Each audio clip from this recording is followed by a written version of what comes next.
El doctor Jesús Castañeda Rivera, que bueno, acabo de entablar una enorme amistad hace unos instantes. Es proveniente del país vecino, México, y voy a presentar cuál es su formación académica. Estamos frente a un matemático. Ustedes saben perfectamente que los primeros filósofos eran matemáticos, ¿no? Entonces el doctor practica esa maravillosa disciplina, matemático y físico, y es educador. Ahí viene el detalle importante. Otra cosa es alguien que sea matemático puro, y otra cosa que sea matemático y físico como educador. Ahí viene el plus de la didáctica, ¿no? Que es lo que nos distingue en el ejercicio profesional. Y el doctor, que nos honra con su visita a la universidad, ha realizado estudios de pregrado en matemática y física, ¿no? Y tiene una serie de capacitaciones, estudios, ¿no?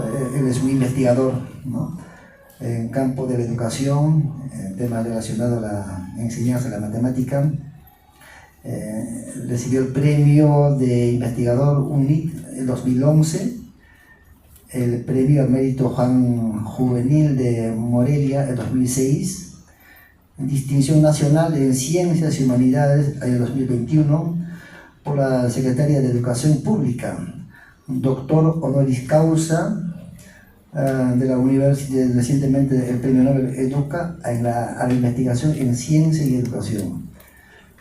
Es autor de más de 85 artículos y libros sobre matemática, enseñanza de las matemáticas, pedagogía y teorías educativas.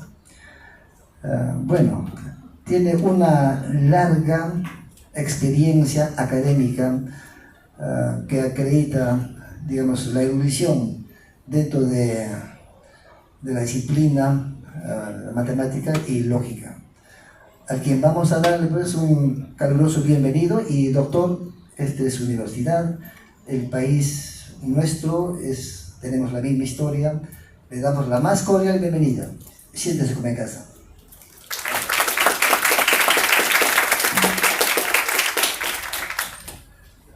Muchas gracias, muchísimas gracias, profesores. Es un placer estar en su universidad, en la Universidad Ricardo Palma. Muchas gracias por la oportunidad de presentar algunas ideas que tienen que ver justamente con dos campos de conocimiento.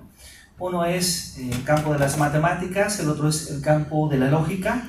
Entonces voy a permitirme platicar para todos ustedes las conexiones entre la lógica y las matemáticas. Debo decirlo, algunas conexiones para ser más preciso, porque vamos a comentar solamente de algunos casos específicos. Quiero agradecer desde luego a quienes nos acompañan en este presidio, en la oportunidad de estar acá presente con todos ustedes.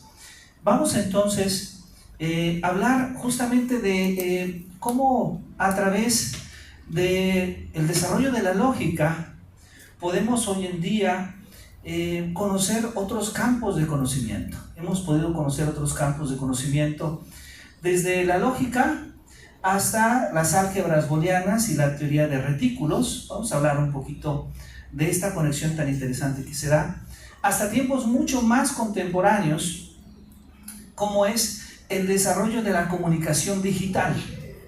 Todos los días nosotros utilizamos medios para comunicarnos. Hoy en día hoy experimentamos el uso del GPS, del Google Maps, para poder llegar acá a la universidad, recorriendo de manera estratégica las calles de la ciudad. Y eso utiliza lógica, es decir, el fundamento de este mecanismo tan interesante, tan útil, utiliza la lógica. O a lo mejor, seguramente ustedes se han dado cuenta que cuando ingresan a YouTube o cuando ingresan en Google, cuando ingresan a Facebook, como que parece ser que Facebook y estas demás aplicaciones van identificando sus gustos. ven una película, no sé, de terror, y la siguiente vez que ingresan ya hay más películas de terror que la aplicación te dice, hey, te recomiendo esto. Bueno, eso también tiene que ver mucho con el uso de la lógica. Entonces, el desarrollo de la teoría de la comunicación, de la información, desde la época de Claudio Shannon, ha impactado de manera importante la vida contemporánea que nosotros tenemos la oportunidad de experimentar. El trabajo de Shannon se basó principalmente en la teoría de la información y esencialmente en cómo nosotros podemos medir la información, podemos interpretarla y podemos transmitirla por medio de señales. Después de ese trabajo, allá por los años 40, han surgido otros campos sumamente importantes. Por ejemplo, la teoría de códigos, ¿sí? Yo quisiera comentarles que casi todas las aplicaciones, de hecho todas las aplicaciones que utilizamos, se escriben con base a un determinado código. Pero además hay ciertos tipos de códigos que particularmente nos permiten inclusive corregir información. ¿Quién de ustedes no ha utilizado en WhatsApp que están escribiendo y a veces en WhatsApp les pide, dicen, yo quiero escribir un texto, un mensaje para una amiga, para un amigo, y en ese texto aparece un autocorrector? E inclusive a veces ustedes quieren escribir una frase que, por cierto, sea común de ustedes, porque quiero decirles que hay una memoria que está aprendiendo sus palabras. Y ustedes escriben las dos primeras letras de la palabra y ya aparece la palabra para autocompletar. ¿Sí han vivido esta experiencia? Bueno, eso es un código detector de errores. Si ustedes fallan en una palabra, el código tiene la capacidad de regenerar esa misma palabra. Y claro, el tercer caso es la criptografía, ¿sí? La criptografía, que es un campo de conocimiento que probablemente surge desde la antigüedad, ¿sí? Este arte de poder guardar secretos, de poder guardar información confidencial. Esto surge desde la antigüedad. Siempre estamos interesados en que hay cierto tipo de información que es pública, pero hay otra información que es más privada, que es más íntima.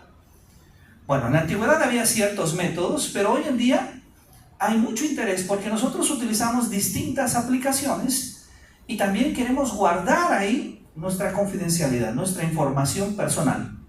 Bueno, la criptografía es un campo de conocimiento de las matemáticas, ¿sí? Donde se elaboran métodos matemáticos para construir, para guardar esta información confidencial, para construir algoritmos.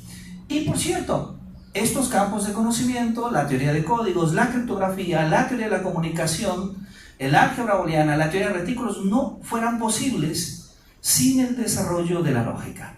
Entonces, el primer ejemplo que quiero mostrarles son estas conexiones entre la lógica y la teoría de retículos. ¿Todos ustedes estudian filosofía? ¿Educación? ¿Alguien está interesado en las ciencias? Diversos. Ok, perfecto. Muy bien. Voy a hacer entonces, voy a tratar de evitar lo más posible un lenguaje que sea un poco más abstracto, pero bueno, la idea es más o menos la siguiente. Vamos a empezar con una definición. Esta es la definición de látice. Un látice es un retículo, es una red esencialmente. Es una red que satisface esencialmente dos condiciones. Tenemos un conjunto, tenemos una relación de orden, ¿sí? Y esa relación satisface que en ese conjunto existe un supremo, el supremo de AB, y también existe un ínfimo, ¿sí? Un ínfimo de AB. Entonces, podríamos decir que todo conjunto ordenado de inicio es un látice, es algún tipo de látice. Pero no solo eso, nosotros podríamos tomar una serie de ejemplos interesantes de látices, particularmente en el campo de las matemáticas. Por ejemplo, si nosotros tomamos los números reales, ¿sí? El conjunto de los números reales con su orden usual es un tipo de látice, ¿sí? Podríamos tomar, por ejemplo, el conjunto de los números naturales ordenados con la relación de división de tal manera que si A y B son números naturales, entonces el ínfimo de AB es el máximo común divisor de AB y el supremo de AB es el mínimo común múltiplo de AB. Eso también es un ejemplo de un látice. Ahora, podríamos tomar ahora un conjunto ordenado, X, y podríamos tomar el conjunto potencia de ese conjunto, ¿sí? Si ustedes toman un conjunto AB, por ejemplo, el conjunto potencia es el conjunto de todos los subconjuntos de AB. O sea, el vacío, el que tiene A, el que tiene B y el que tiene A y AB. ¿Ok? Entonces, ese conjunto potencia con la inclusión, ¿sí? También es un látice. De tal manera que, por ejemplo, el supremo de AB es la unión de A con B y el ínfimo de AB es la intersección de A con B. Ahora, podremos tomar todavía muchos más ejemplos. Por ejemplo, podremos pensar en que para cada número natural n, tomamos Dn, que es el conjunto de todos los divisores de n, pues esta propiedad, esta relación y ese conjunto también forman un látice. Ahora voy a irme al ejemplo, uno de los ejemplos más bonitos, más interesantes, que es el 6. Si nosotros tomamos el conjunto I, que es justamente el conjunto formado por 0 y 1, y definimos esas dos operaciones, la conjunción y la disyunción, como aparecen ahí, en esas dos tablas, eso también es un látice. ¿Sí, perdón? Oh. Muy amable, muchas gracias. Perfecto, entonces, este conjunto de acá, esta operación y esta otra operación, definidas para ese conjunto 0 y 1, nos forman un látice. Pero además, este conjunto es súper importante, porque este conjunto va a formar la base para más adelante desarrollar lo que nosotros vamos a llamar una álgebra booleana. Es un conjunto que, si lo vemos desde otra perspectiva matemática, tiene dos operaciones definidas. Imagínense, por una parte tiene 1 para todos los valores que nosotros podemos llamar impares, y ponemos 0 para todos los valores pares. Ahora, hay dos conceptos que son importantes. Primero es que un látice, vamos a decir que está acotado si tiene un máximo y un mínimo. Y el máximo es llamado la clase única universal, que va a ser I, y el mínimo comúnmente es llamado 0. Ahora, si nosotros tomamos un látice con estas mismas relaciones, conjunción y disyunción, vamos a decir que es distributivo si satisface estas dos condiciones, ¿sí? Si A o B y C es igual a A y C, o B y C, o si A y B o C es igual a A o C y B o C. Entonces, un látice, que puede ser cualquiera de estos 6 ejemplos, con esta propiedad adicional, decimos que es un látice distributivo. Ahora, alguien va a decir, bueno, ¿y por qué es importante que un látice sea distributivo? Bueno, la primera es porque si un látice es acotado y además es distributivo, entonces, si este tiene un elemento complementario, podemos decir que el látice es único. No solo eso, si el látice es acotado y tiene dos elementos complementarios, decimos que el látice no es distributivo, pero esta va a ser sumamente importante. Un látice es complementario si y solo si es acotado y además tiene un elemento neutro. Por ejemplo, en los conjuntos tenemos elementos neutros para una determinada operación. Por ejemplo, en los enteros, ¿quién es el elemento neutro? Para la suma. El 0, por ejemplo. Podemos sumar 0 a cualquier valor y es el mismo valor. Para el producto, ¿quién sería? El 1, ¿verdad? Exactamente. Muy bien. Ahora, una álgebra booleana. Aquí está una parte interesante. Sí.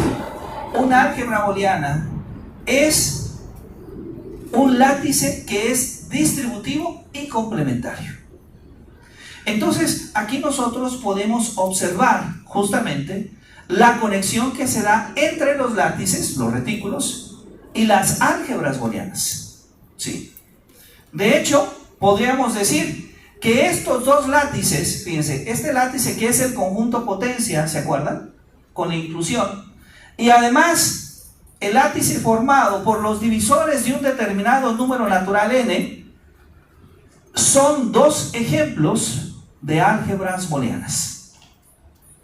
Entonces podemos observar cómo se da una conexión entre las álgebras booleanas y los látices.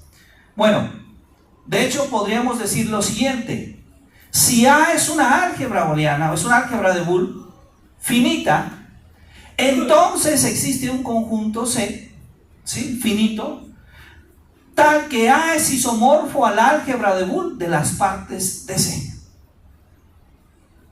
O más aún, si C es un conjunto finito con n elementos y se cumple que PC, recordemos, PC es el conjunto potencia de C, es decir, el conjunto de todos los subconjuntos de C, y además Bn es justamente B cruz B es el producto de B n veces, donde B es el 1.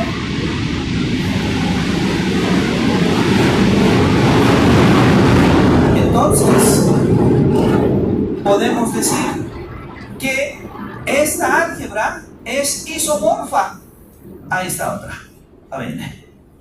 Es decir, que nosotros con la lógica podemos construir álgebras booleanas. Bueno, pero no quisiera que nos quedáramos solamente en ese caso. Podemos pensar en aplicaciones aún más fuertes, más interesantes. Aplicaciones en la comunicación digital.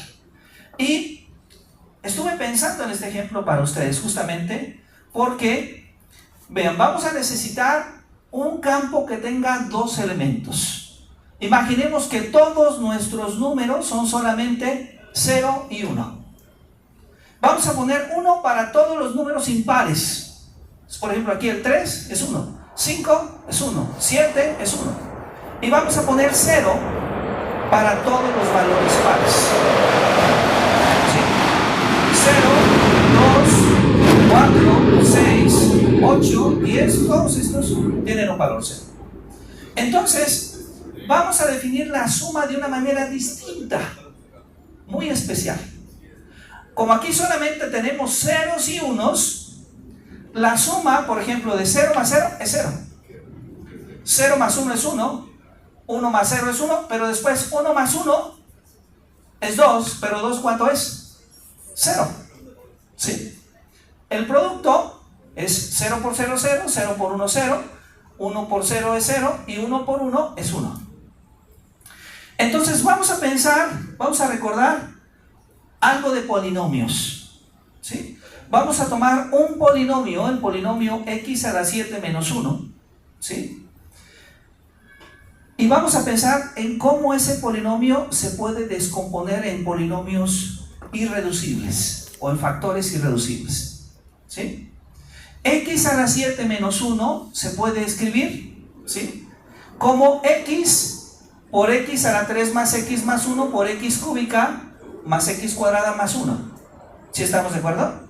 Si nosotros multiplicamos estos tres términos que aparecen acá, lo que vamos a obtener es x a la 7 menos 1. Ahora, quiero mencionarles que lo que vamos a tratar de construir es un código, ¿sí? Un código que se llama el código de Hamming y que en los años 40 Richard Hamming construyó. Este código es muy importante porque es un código detectores de errores. Es un código que tiene la capacidad que, utilizando un lenguaje de 7 símbolos, escribir palabras con 4 de ellos, y tiene la capacidad de corregir inclusive 2 de esos 4 lugares. Entonces, imaginemos que en WhatsApp, WhatsApp es mucho más avanzado, ¿sí? Pero imaginemos que WhatsApp tuviera solamente 7 letras, que ese fuera nuestro vocablo. Pues este código tiene la capacidad de corregir en cada mensaje de 4 letras al menos 2 de ellas. Bueno, ¿cómo construimos un código? Vamos a tratar de mostrar cómo lo podemos hacer. Una forma de hacerlo es tomando polinomios. Entonces vamos a tomar este polinomio, ¿sí?, x a la 7 menos 1, en este campo donde solamente tenemos ceros y unos. Ok, entonces ya vimos que X a la 7 menos 1 se podía descomponer en el producto de X por X cúbica más X más 1 por X cúbica más X cuadrada más 1. Entonces vamos a elegir uno de esos dos polinomios que son el producto irreducible de X a la 7 menos 1. Vamos a tomar, por ejemplo, X cúbica más X más 1. Y vamos a construir lo que llamamos un ideal en matemáticas. Ese ideal se obtiene de escribir la ecuación X cúbica más X más 1 igual a 0, que significa que X cúbica es siempre igual a X más 1. Con esta relación vamos a construir los elementos del ideal. Y bueno, aquí hay un poquito de trabajo que hacer, pero les comento un poco. Si X cúbica, voy a usar la letra alfa para no usar solamente la X. Entonces tenemos que los componentes de este ideal, que deben de ser justamente 8 valores, los componentes de este espacio son 8, y va a ser 0, 1, alfa cúbica, pero para alfa cúbica ya sabemos que alfa cúbica debe ser alfa más 1. ¿Quién debe ser alfa a la cuarta? Pues alfa por alfa cúbica, y eso nos va a dar alfa cuadrada más alfa. ¿Quién debe de ser alfa quinta? Pues alfa por alfa cuarta, y eso nos va a dar alfa cuadrada más alfa más 1. ¿Quién debe de ser alfa sexta?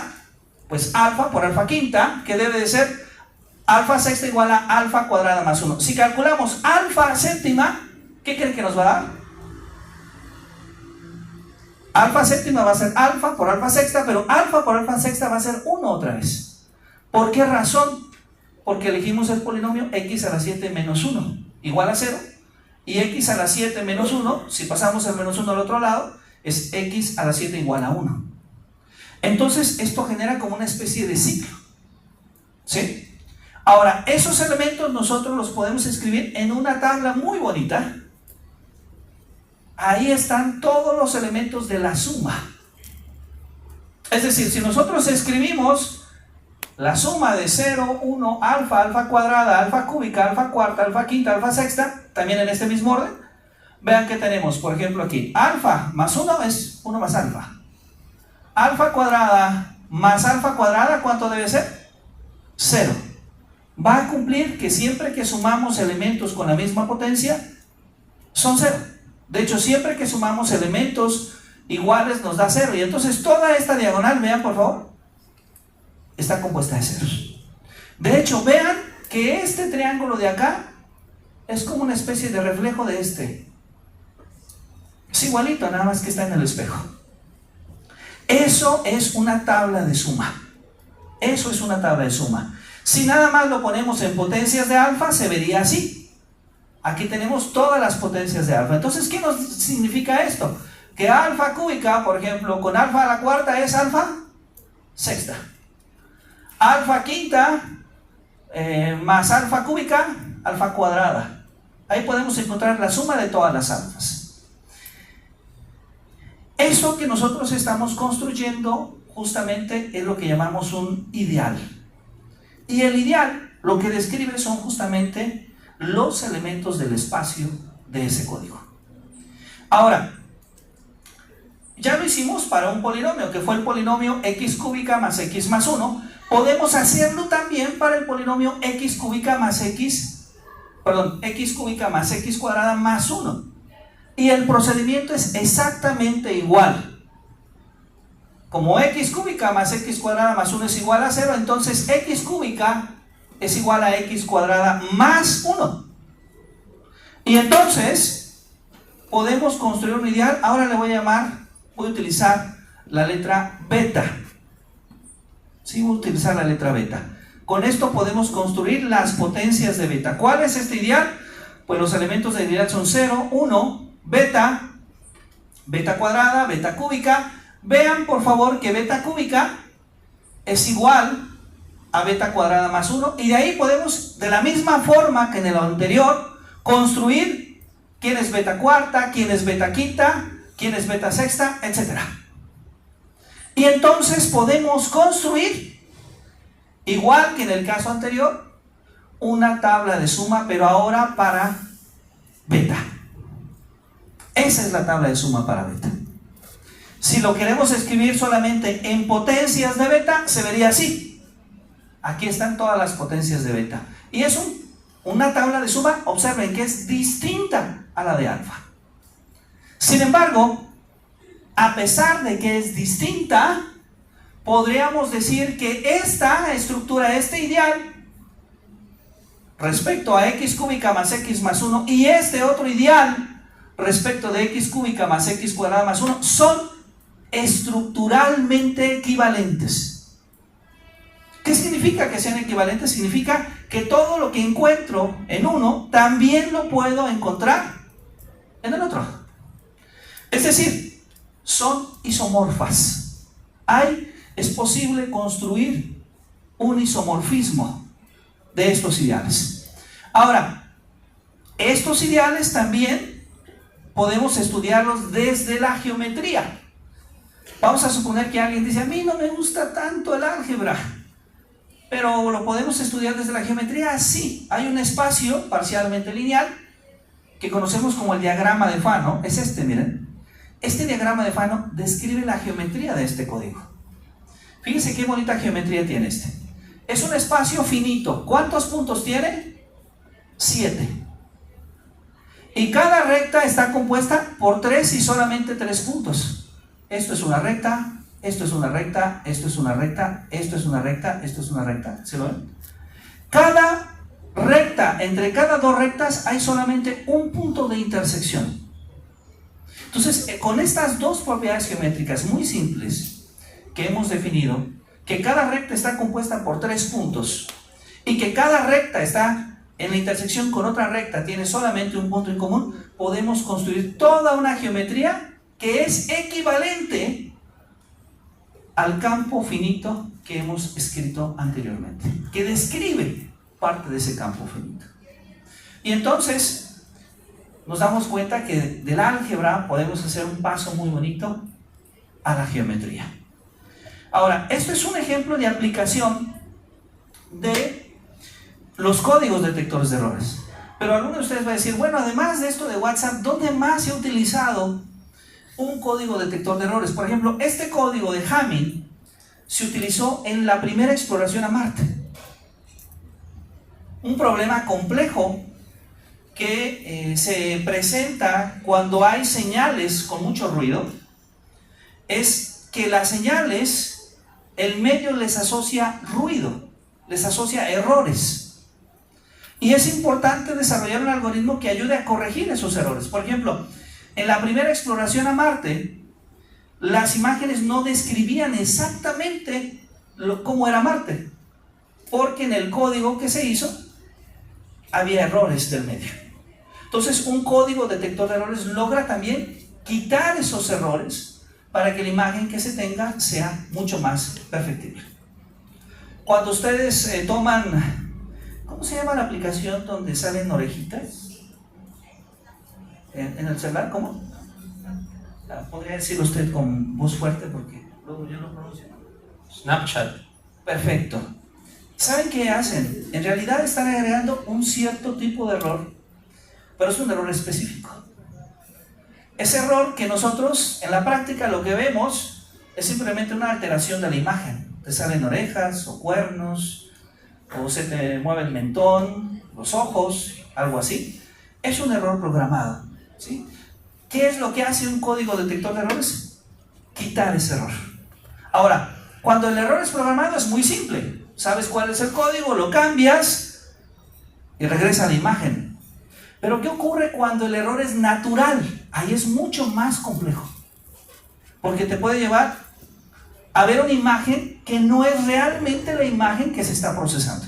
Que eso es exactamente lo que ocurría en esta primera exploración a Marte. Entonces, los códigos detectores de errores tienen aplicaciones sumamente importantes. Ahora, el tercer ejemplo, porque ya hablamos primero de la álgebra booleana, ya hablamos de los códigos detectores de errores. El tercer ejemplo que quiero mostrarles está en la criptografía. La criptografía consiste, en términos muy generales, en el arte de poder guardar secretos. Y hay muchísimos métodos. El método más simple El de las famosas cartitas cuando la gente va en la preparatoria, ¿se acuerdan?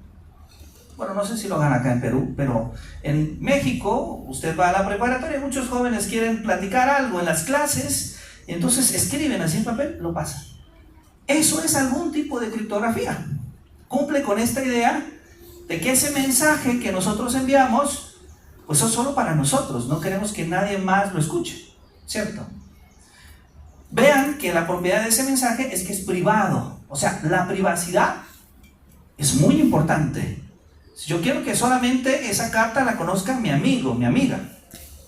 Pero no solamente la privacidad, los medios digitales, ya hablando de épocas mucho más recientes, generan otros problemas. Por ejemplo, el problema de autenticidad.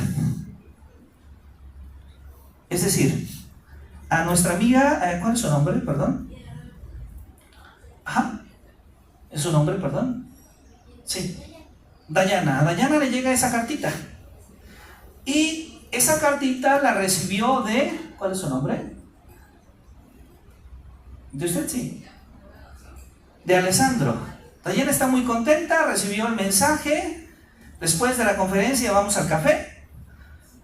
Pero resulta que no lo escribió Alessandro. Es decir, alguien más se hizo pasar por Alessandro, escribió esa carta, pero no lo hizo él. Y Alessandro tiene novia. Ya está en un problema, ¿verdad? Está en un problema Alessandro. Bueno, ¿por qué tomo este ejemplo? Porque esto pasa en las redes sociales. Ese es el problema de la autenticidad. ¿Sí? El problema de que tener certeza de quien emite el mensaje es realmente la persona que escribió el mensaje. Pero esto no es tan simple como el caso de las redes sociales. Puede ser mucho más complejo. Porque resulta que alguien se va a jubilar, firma los papeles de documentación, la empresa, la universidad, le da el cheque de jubilación y esa persona no lo hizo. ¿Saben? Esto pasa en nuestro país, en México. Hay personas que están siendo... básicamente están recibiendo robos, porque hay otras personas que hacen pasarse por esas personas, van al banco, hacen el trámite y no son los usuarios correctos. Entonces, la autenticidad es una propiedad muy importante. Por eso es que Google, que Facebook, cada cierto tiempo lo saca y les pide su contraseña, o les pide un teléfono donde contactarse, o les pide otro correo donde contactarse, o les pide su huella digital. Ese es el problema de la autenticidad. Ok, entonces la confidencialidad, la privacidad, la autenticidad es muy importante. Pero voy a irme un poco más hacia atrás, en los años 70, porque la comunicación digital se ha desarrollado muy rápido en los últimos años, tan rápido que muchos de ustedes pueden creer que siempre ha sido así, pero no es así. YouTube es muy joven. Facebook es muy joven comparado con los tiempos de la humanidad. Realmente, si pensamos en los tiempos digitales, son aplicaciones muy recientes. En los años 70, apenas en los años 70, Estados Unidos estaba interesado en garantizar la seguridad informática de los servicios bancarios y comerciales. Vean, bancarios, no para los ciudadanos, para los bancos. Y entonces hizo una convocatoria para el buró, para el buró de estándares, y nace un algoritmo que se llama el Data Encryption Standard, el DES. El DES es un algoritmo que surge en 1977 y la principal función era garantizar la seguridad en los bancos, en las transacciones bancarias. Así es como surge el DES. Ha tenido muchas mejoras, como el AES en 1999. Y de lo que trata esto es de proteger la información confidencial de bancos y agencias federales de los Estados Unidos. Bueno, el DES surge, y lo que ahora les voy a presentar como este último ejemplo, penúltimo, perdón, es un problema que surge de ese entonces, que hemos llamado el problema de los sistemas criptográficos simétricos tipo DES. Sistemas criptográficos porque lo que queremos es encriptar, guardar información que solamente ciertos usuarios deben de conocer. Cuando ustedes van al banco, usan su tarjeta y tienen un NIP. Ese NIP, en teoría, les da seguridad. Pero ¿qué sucede si alguien tiene una máquina, una computadora, para poder identificar su NIP rápidamente? Pues podrían perder sus recursos, podrían perder sus ahorros. Entonces los bancos han pensado en esto desde hace tiempo. Es simétrico porque utiliza un tipo de criptografía que llamamos de clave privada. La criptografía de clave privada tiene una propiedad, y esto es el hecho de que utiliza funciones simétricas o inversas. ¿Existen otros tipos de criptografía? Sí, por ejemplo la criptografía de clave pública, donde utilizan números muy grandes, generalmente suficientemente grandes para que no puedan ser factorizados en sus factores primos. Y tipo DES, porque después de este algoritmo, que es el que vamos a mostrar ahora, no es el único. Es decir, hay una familia de algoritmos que se van actualizando y que todavía hoy en día son utilizados en algunas empresas de la banca. Entonces la seguridad informática surge al analizar funciones de números que en la sucesión de valores cada elemento se repite el mismo número de veces.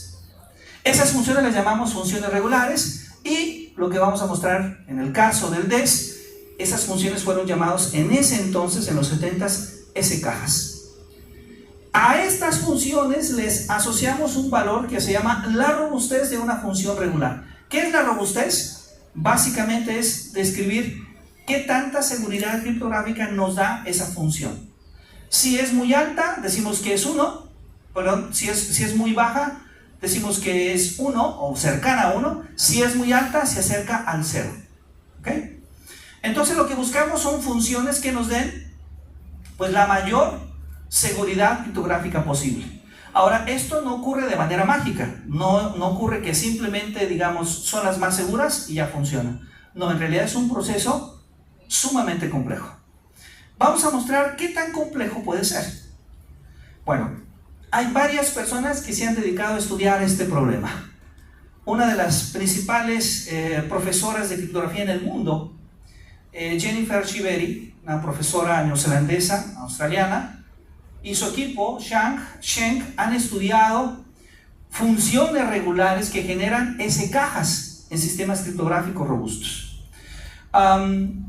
Dink, Coppersmith, Shamir y Bihan han hecho criptoanálisis diferencial de criptosistemas. Un criptoanálisis más o menos consiste en la idea de que tú dices que tu clave es secreta y entonces yo ataco tu sistema y vamos probando qué tan secreta es, ¿sí? Si logro infiltrarme, ya sabemos que tu criptosistema no funciona o no funciona perfectamente. Tavares, Wester, por otro lado, han mejorado el diseño de esas S-cajas. Link, Nader han obtenido algunos resultados que después han tenido aplicaciones para funciones regulares. Y aquí también aparece un mexicano, Horacio Tapia Resillas, con Vega y Daltawit, que ellos introdujeron el concepto de la robustez de un mapeo regular. En la década pasada, el profesor Cárdenas y su servidor ofrecimos una prueba de una solución a este problema para dos casos específicos. El caso donde tenemos funciones que van de un espacio que llamamos B3 a B2 y de un espacio que llamamos B4 a B2. Bien, voy entonces a hablarles de en qué consiste el DES.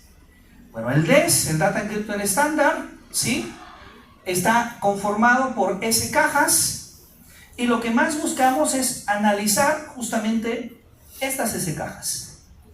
La historia nace en 1973 porque el Bureau de Standards de los Estados Unidos establece una convocatoria internacional para crear un programa de protección de datos y la creación de algoritmos criptográficos. En esta convocatoria se piden 4 cosas. Primero, garantizar un alto nivel de seguridad. Queremos que todas las personas que tienen una cuenta bancaria tengan seguridad de su cuenta, que el dinero no se pierda, ¿sí? Segundo, estar completamente especificado y que sea fácil de entender. Esto ya es más complejo, ¿verdad? O sea, además de eso queremos que sea accesible para todas las personas, que la seguridad del algoritmo resida en la clave y no en el supuesto de mantener el algoritmo en secreto. Eso es muy interesante, porque entonces lo que estamos diciendo es que esto es publicable, de hecho es público. Toda la gente tiene acceso a eso, pero a pesar de que la gente sabe cómo funciona, pues no se puede desencriptar, no podemos saber las claves. Y el algoritmo debe de ser público, sin restricciones. ¿Sí? Es como decirle a las personas cómo funciona un experimento, cómo es el proceso del experimento, pero hay algo más complejo para poder entender cómo se dan los resultados. Bueno, el Data Encryption Standard es el gran ganador de esta convocatoria. Fue creado por la IBM. ¿Sí se acuerdan de la IBM? Una empresa muy importante en el campo de la computación, que ha hecho mucha investigación en ese campo, y después se ha utilizado en diferentes aplicaciones, tanto como comerciales, como también inclusive de seguridad. Este estándar para aplicaciones no clasificadas es el sistema de cifrado más utilizado en el mundo. Bueno, han pasado más de 50 años, casi 50 años. Ya hay otros sistemas, algunos más avanzados que este, desde luego. Algunos son clasificados, es decir, no tenemos acceso público, pero sigue siendo utilizado. Bueno, voy a explicarles cómo funciona este algoritmo y qué resultados hemos obtenido en su análisis.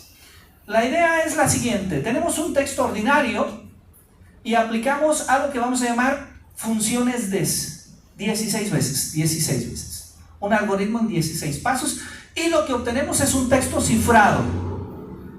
Para descifrar, que eso es importante porque podríamos cifrarlo muy bien, pero luego si olvidamos cómo lo hicimos, perdemos la información, y eso tampoco es útil. Si mi cifrado es tan bueno que ni yo mismo puedo entender, ya no es útil. Queremos recuperar la información. Entonces, como queremos recuperar la información, tenemos el texto cifrado, aplico la inversa de esta función y vuelvo al texto ordinario. Ok, ¿cómo funciona esto? Esto funciona así. Este es un diagrama justamente del Buró de Estándar de los Estados Unidos. Veamos, por favor. Tenemos una entrada, una permutación inicial, y después 16 veces aplicamos una función muy interesante.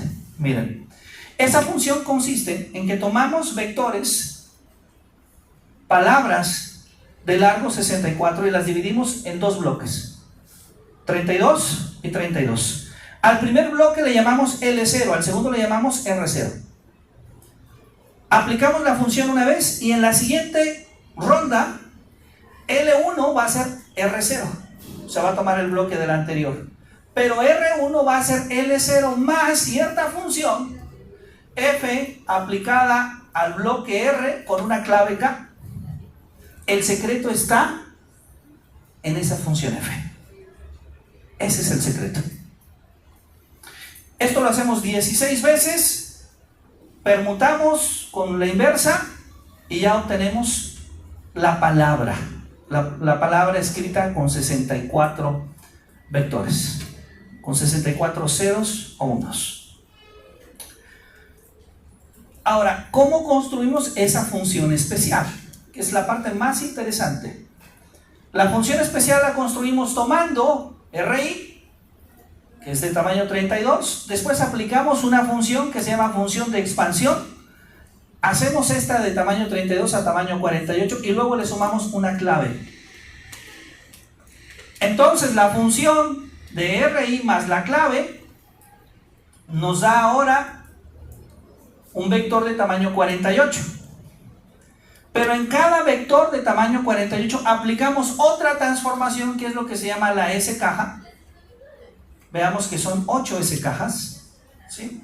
Y esta lo que hace es transformar cada vector de 8 en un vector justamente de 6. Y ahora se vuelve a 32. Esto lo hacemos en cada pedacito del vector. 16 veces. Son 16 transformaciones. Bueno, aquí está a lo mejor un poquito más claro. Tomamos R de largo 32, la expandimos para que sea de largo 48, sumamos la clave y después nos queda este vector B. Lo dividimos en 8 partes, ¿sí? Después, cada una de estas partes la recortamos para que sea S. Y después, ya recortada, forma C. Después aplicamos la permutación y volvemos a un vector de 32. Y claro, el chiste es que este de 32 es diferente a este de 32. Ahí es donde se da la transformación.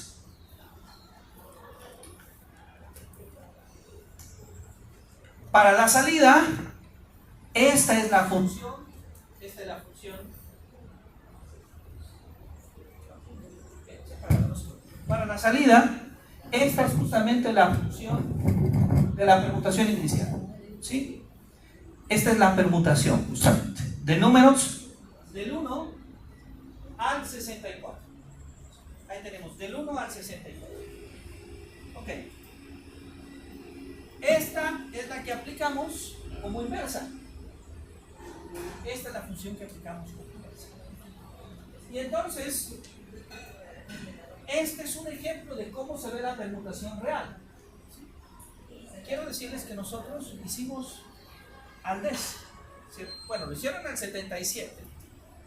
Pero para nuestro estudio lo hicimos de nuevo, lo reconstruimos. Utilizamos un programa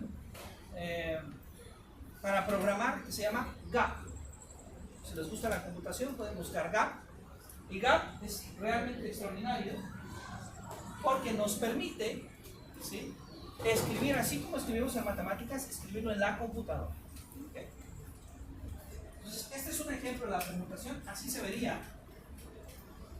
Así se ven las S cajas.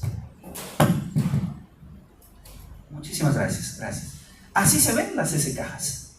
Cada una de estas es las S cajas. Y vean, por favor, cómo son bloques de 4. Ahí tenemos bloques de 4. Así se ve. Así se ve justamente una S caja. Aquí están las 8 S cajas. Ahora, quisiera comentarles qué resultados obtuvimos. ¿Sí? El primer resultado, probablemente el más importante, es el hecho que nosotros podemos estudiar estas funciones regulares. A ver, quiero aclarar, ¿quiénes son las funciones regulares? Las funciones regulares son las S cajas. ¿Cuál es la propiedad que tiene la S caja? De que el resultado de la función, la imagen inversa de la función, siempre aparece la misma cantidad de veces. Por ejemplo, si ustedes quieren guardar cierta información con letras y ustedes inventan una clave, pues si el número de símbolos que aparecen, que utilizamos en las letras, aparece la misma cantidad de veces, tienen más posibilidades de que su clave sea mejor que si una de ellas aparece más veces. ¿Sí? Esto se debe al hecho de que entre más homogéneo es público, ¿sí?, es más fácil darnos cuenta, es más difícil darnos cuenta la diferencia que hay entre uno y otro. Entonces, si nosotros tomamos estas funciones que sean de un espacio donde tenemos 2 a las 8 vectores, a 2 a la 2, a esto le llamamos el espacio S32. Es un espacio que más o menos tiene unas 10.000 funciones.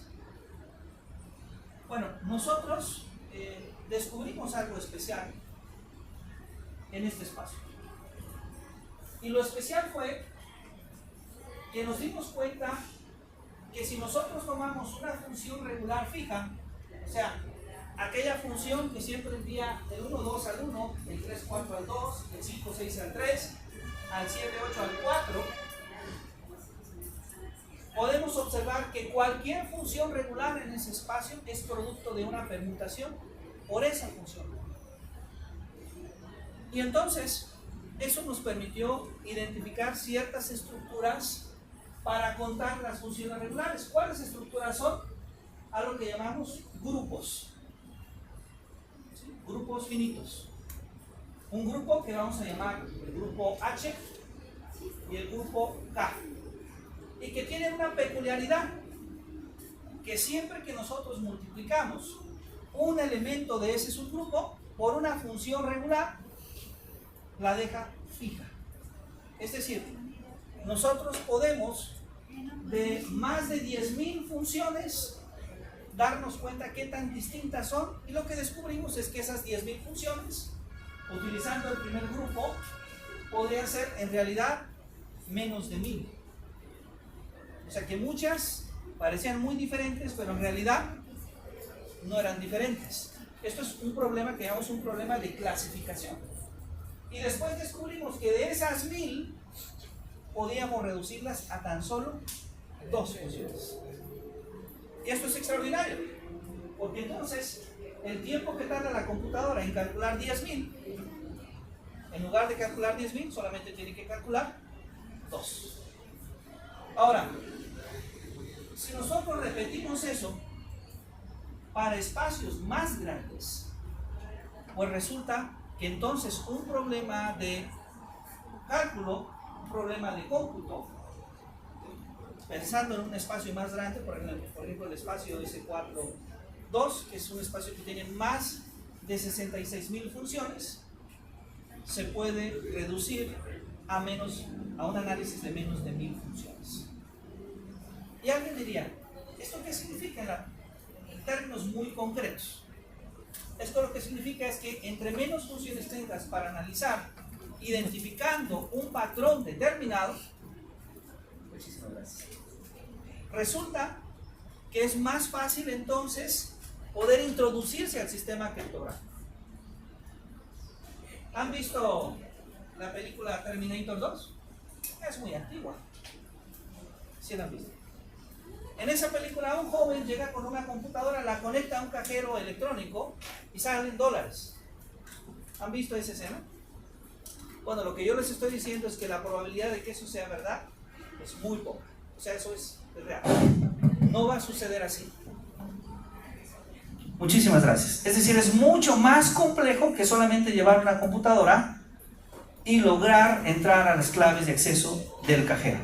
Hay otros tipos de robo, pero desde el punto de vista del sistema criptográfico, es mucho más complejo, porque necesitas una computadora o con muy grande capacidad cuando se hace un análisis a fuerza bruta.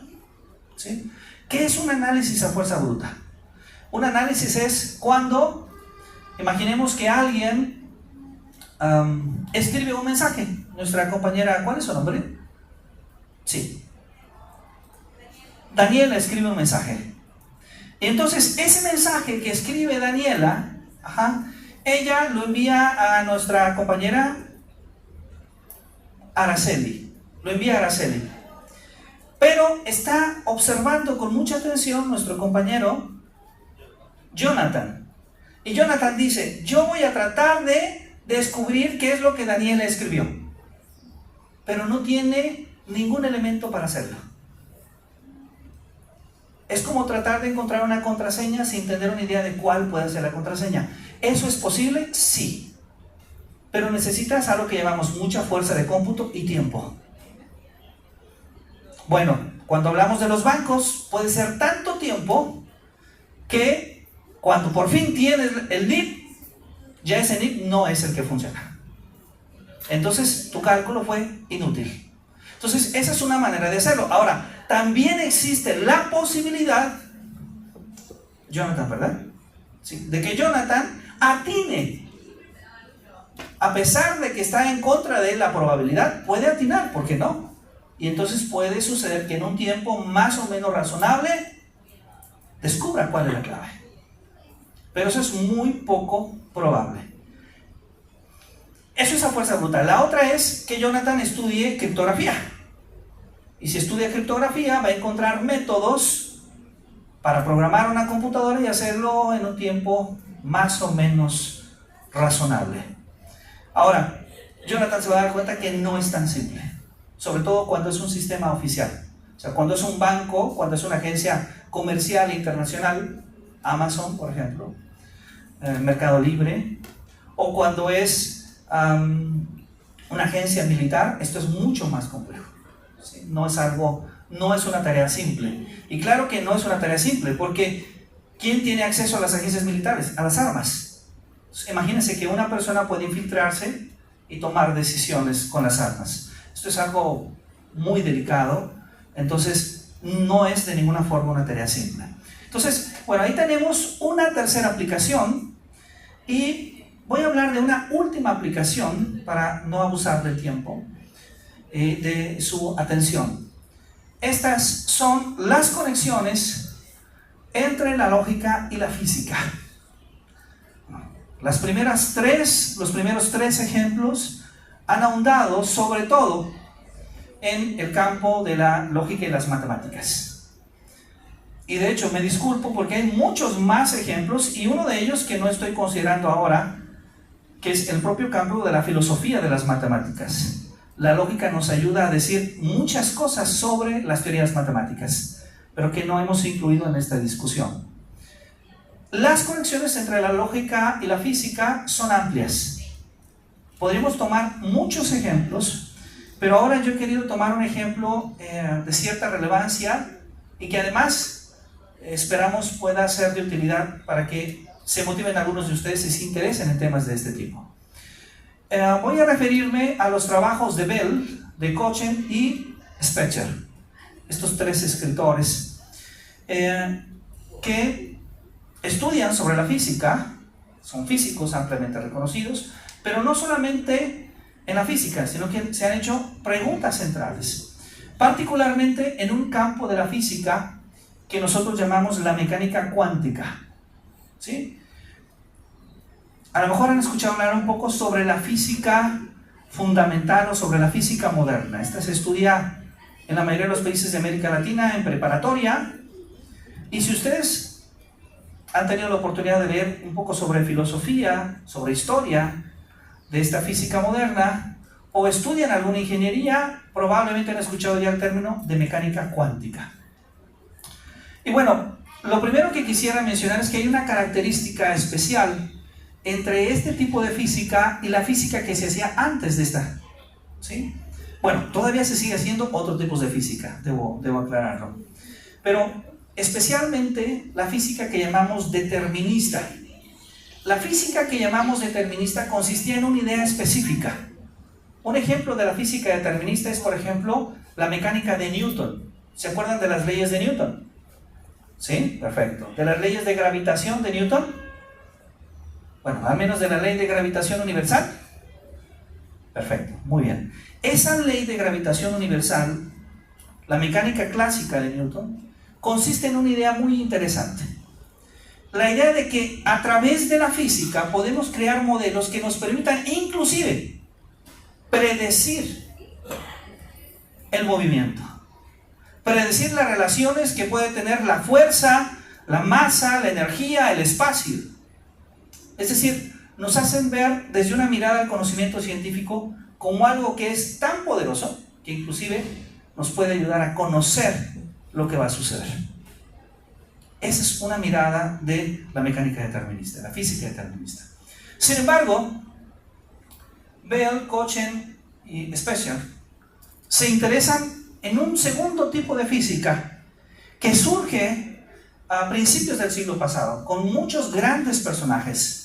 Max Planck, ¿se acuerdan de Planck? Albert Einstein, ¿sí?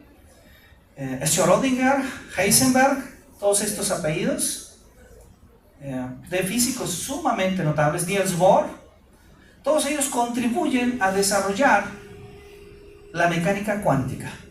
Y una de las características que de inicio nos habla la mecánica cuántica es que no es posible la predicción, que ya acá la predicción no se cumple como sí ocurre en el modelo de la mecánica clásica. Esto es justamente lo que estudian estos tres señores. Bueno, entonces, lo que ellos nos dicen es que logran identificar las predicciones de la teoría sobre los resultados de algunos observables y que estos se agrupan en distintos subconjuntos compatibles que son inconsistentes a la suposición que dichas variables poseen valores definidos o preexistentes. Es decir, si medimos, ese es un tipo de variable, pero también tenemos cierta independencia con las mediciones compuestas. Voy a irme casi al final porque no quiero atribuirlos con demasiadas fórmulas, pero ellos escriben este teorema.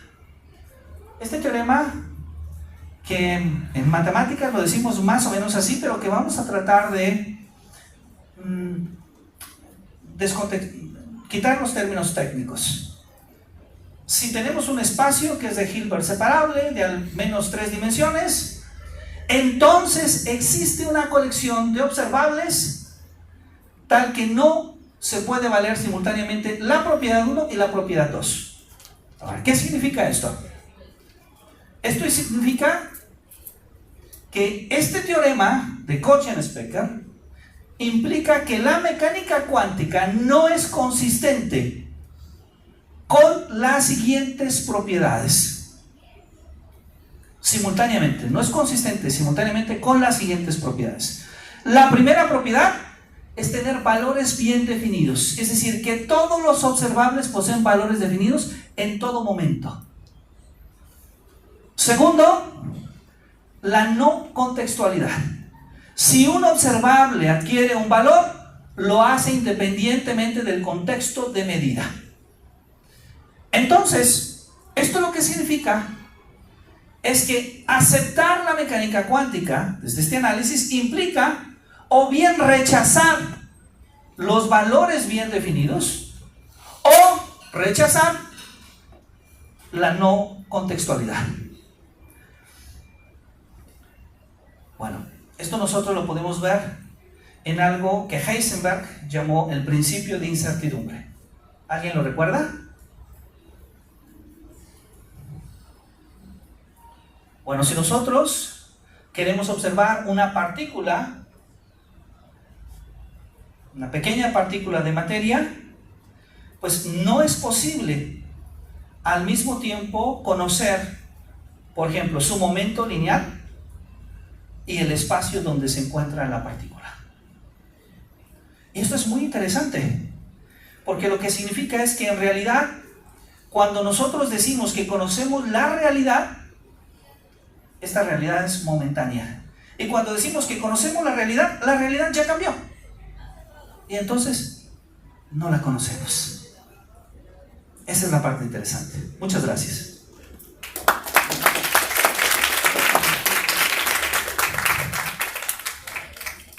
Hemos estado escuchando muy atentamente la brillante exposición del doctor y hemos visualizado, en cierta forma, que la lógica y la matemática son una suerte de algoritmos, ¿no? Tiene una tremenda complejidad en su uso y en su aplicación. Y estaba pensando, por ejemplo, que la inteligencia artificial sin la lógica matemática no hubiera sido posible. Y realmente hablar de inteligencia es mucho, ¿no? De ChatGPT, por ejemplo, su famoso prompt para buscar la información precisa, ¿no? O para profundizar la investigación a partir de Copilot, por ejemplo, o para las imágenes gamma. Son aplicaciones de la lógica matemática que ha revolucionado el mundo, ¿no? Y realmente estamos sumamente muy, digamos, felices, contentos de haber escuchado la magistral exposición. Y yo ya estoy pensando, ojalá pronto tengamos que estar frente a un público mucho más extenso que tenemos en este momento. Y para eso vamos a invitar al doctor Diógenes Rosales, que es un maestro que tengo muchísimo afecto, ¿no? Por él aprendí bastante lógica. Entonces, él va a tener algunas apreciaciones de la exposición, a quien vamos a dar un caluroso aplauso.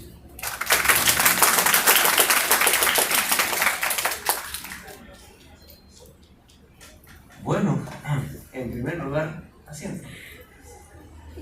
quiero felicitar acá al doctor Jesús Castañeda Rivera, a quien tuve suerte de conocerlo en Guadalajara cuando él era presidente de la Academia Mexicana de Lógica, y él tiene una serie de trabajos publicados y, como ustedes han podido apreciar, tiene contribuciones inclusive en el campo de la inteligencia artificial.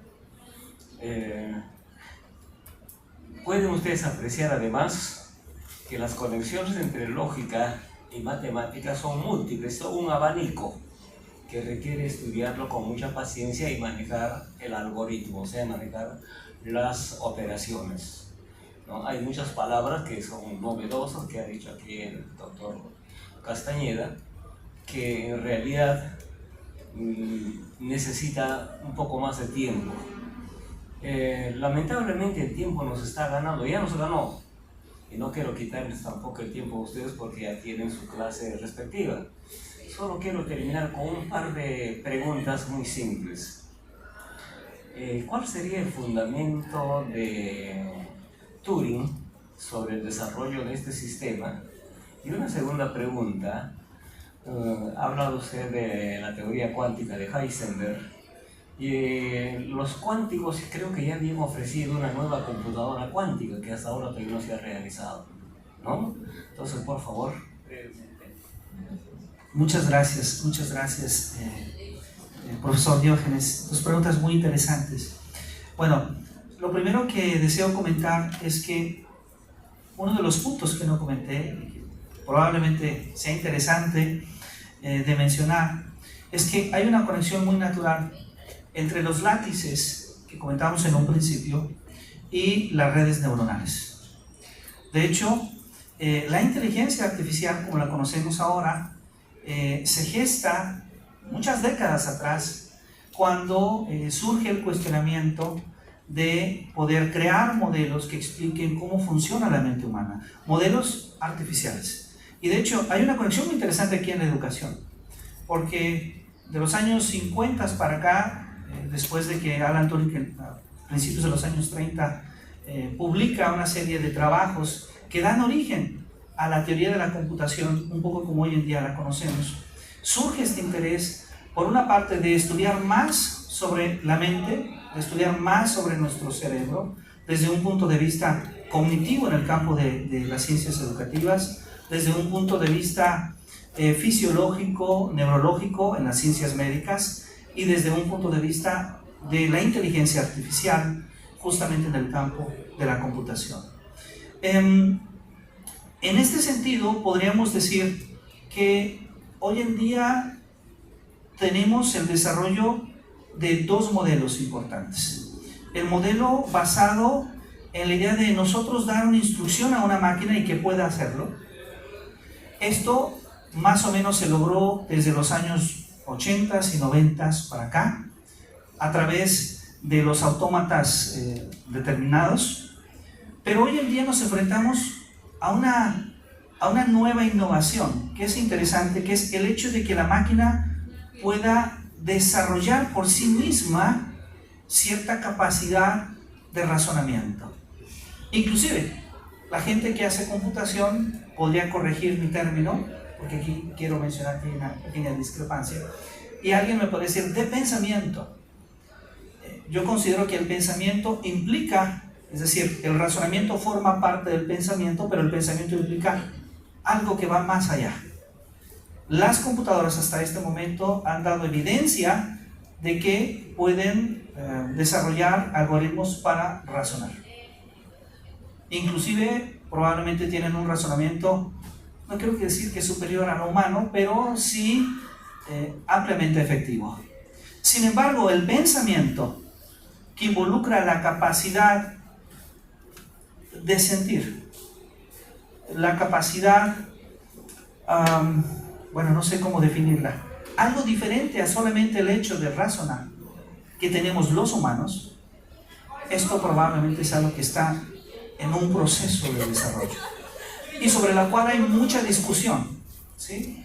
Porque probablemente esto que no es simplemente racional es probablemente lo que más nos define como humanos.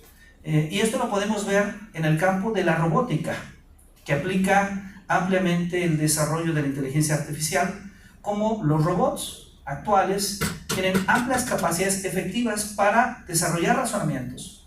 Pero cuando pedimos que el robot reflexione sobre otras circunstancias no necesariamente racionales que sí hacemos los humanos, ahí ya no puede seguir tan fácilmente esa similitud.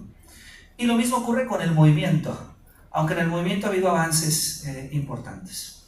Esto con respecto al primer punto. Con respecto al segundo punto, en efecto, de hecho, una consecuencia del desarrollo de la mecánica cuántica que va a tener en la lógica es que muchos lógicos se inspiraron en analizar este tipo de construcciones de pensamiento, y surge así la lógica cuántica, ¿sí? Las lógicas no clásicas. Una de esas lógicas no clásicas es la lógica cuántica, que se basa en algunos principios muy específicos, como estos de acá, ¿sí? Si nosotros tenemos un observable que puede tener valores entre 0 y 1, ¿sí? Nosotros podemos asumir que el 1 corresponde a todo el espacio, ¿sí? Tenemos un valor inconsistente al espacio nulo, que es el 0, y también podemos definir la conjunción, la intersección, la conjunción, la disyunción como una suma directa y la negación como un complemento ortogonal, de tal manera que cumpliendo estas tres reglas podemos construir una lógica que no es esa lógica de primer orden, que no es la lógica proposicional, que tiene otras propiedades interesantes. Y claro, esta lógica define de una manera, modela de una manera distinta la realidad. Hoy en día hay personas que trabajan en este campo de la computación cuántica y que se ha basado en gran medida a este tipo de modelos. He leído notas recientes de que parece ser que ya hay una primera computadora cuántica. De hecho, en este año aparecen publicaciones. Sin embargo, aún no describen exactamente cómo serán los procesos. No han hecho público todavía este ordenador. Sin lugar a dudas, la computación y gran parte de ese modo de vivir que nosotros experimentamos día a día se debe gracias al avance de la lógica. Entonces, cuando nosotros utilizamos nuestro celular, nuestras aplicaciones, nuestra computadora, ahí está la lógica presente. Pero probablemente debería de cerrar, para no abusar de su tiempo, con algo que va más allá de solamente pensar en estas aplicaciones directas. Pensar tal vez en la capacidad de juicio que tenemos las personas. La capacidad de poder argumentar, de poder justificar. La misma capacidad de poder cuestionar, algo tan importante en los tiempos actuales. Porque como ciudadanos tenemos que exigir, tenemos que cuestionar lo que pasa en nuestra realidad. Tenemos que dar argumentos, proporcionar argumentos. Y esto inherentemente está ligado al desarrollo de las habilidades lógicas del pensamiento. Entonces la lógica en este sentido, no solo por sus aplicaciones, sino por esta idea de la racionalidad en el ser humano, creo que es un elemento fundamental. Muchas gracias. Bueno, por favor. Agradezco en primer lugar la sabiduría que nos ha compartido el doctor Jesús Castañeda Rivera. Realmente es toda una personalidad y maneja todo este campo, ¿no? Y al mismo tiempo, vuelvo a reiterarles, él tiene sus contribuciones a la inteligencia artificial. Es hacer investigación, como ustedes ya saben, ya siempre les he dicho. Nosotros, por ejemplo, estamos desarrollando en clases básicamente a nivel de la universidad, y creo que esto lo hacen casi en todas las universidades. Estamos desarrollando una lógica clásica. Esto es una lógica no clásica. Y la lógica clásica es la lógica bivalente, basada en verdadero o falso, ¿no? Tiene sus fundamentos en los principios clásicos: identidad, no contradicción, tercio excluido. Y las lógicas no clásicas son las que no cumplen con esos principios y va desenvolviendo, desarrollando otro tipo de conocimientos. Bueno, gracias una vez más, doctor Castañeda Rivera, y gracias también a la ayuda del doctor Orestes Chávez, quien nos ha ayudado en la organización y se ha encargado prácticamente de todo el desarrollo de para que se lleve a cabo esta reunión. Gracias, y gracias a ustedes por haber dispuesto su tiempo en esta plática, como lo llaman los mexicanos, en esta conferencia bastante especializada, interesante, pedagógicamente expuesto, ¿no? Pero al mismo tiempo bastante complejo. Gracias una vez más a todos ustedes.